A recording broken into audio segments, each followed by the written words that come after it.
मन पर नियंत्रण कैसे करें। किसी राजा के पास एक बकरी थी। एक बार उसने ऐलान किया, जो कोई इस बकरी को जंगल में चराकर तृप्त करेगा, मैं उसे आधा राज्य दे दूंगा। किंतु बकरी का पेट पूरा भरा है या नहीं, इसकी परीक्षा मैं खुद करूंगा।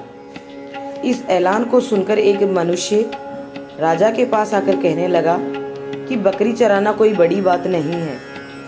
वह बकरी को लेकर जंगल में गया और सारे दिन उसे घास चराता रहा। शाम तक उसने बकरी को खूब घास खिलाई और फिर सोचा कि सारे दिन इसने इतनी घास खाई है, अब तो इसका पेट भर गया होगा। यह सोचकर वह बकरी राजा के पास ले आया।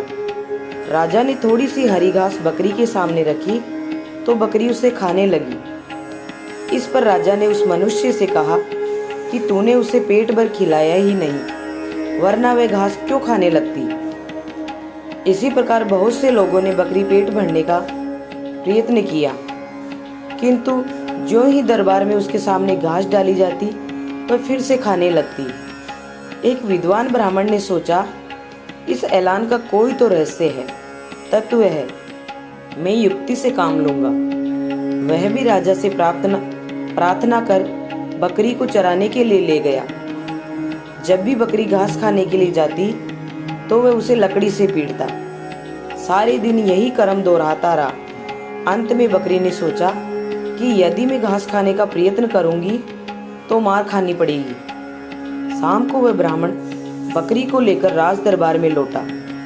बकरी को तो उसने बिल्कुल घास नहीं खिलाई थी, फिर भी राजा से कहा, मैंने इसको भरपेट खिलाया है, अतः ये अब बिल्कुल घास नहीं खाएगी, आप परीक्षा ले लीजिए।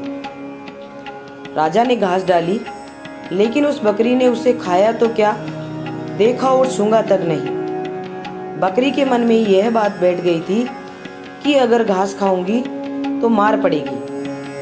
मित्रों, ये बकरी हमारा मन ही है, ब्राह्मण आत्मा और राजा परमात्मा। मन को विवेक रूपी लकड़ी से रोज पीटो ताकि इस पर अंकुश लगा रहे। मन गयंद माने नहीं, चले सुरती के साथ, महावत विचारा क्या करे, जो अंकुश नहीं हाथ। अर्थात अगर जीव के पास विवेक रूपी अंकुश न हो तो मन रूपी हाथी और बाज रूपी इच्छाएं उसको मार देती है। जब विवेक ज्ञान हो तो जीव न तो मन का गुलाम रहता है और न ही इच्छाओं का, और विवेक सत्संग से ही मिलता है।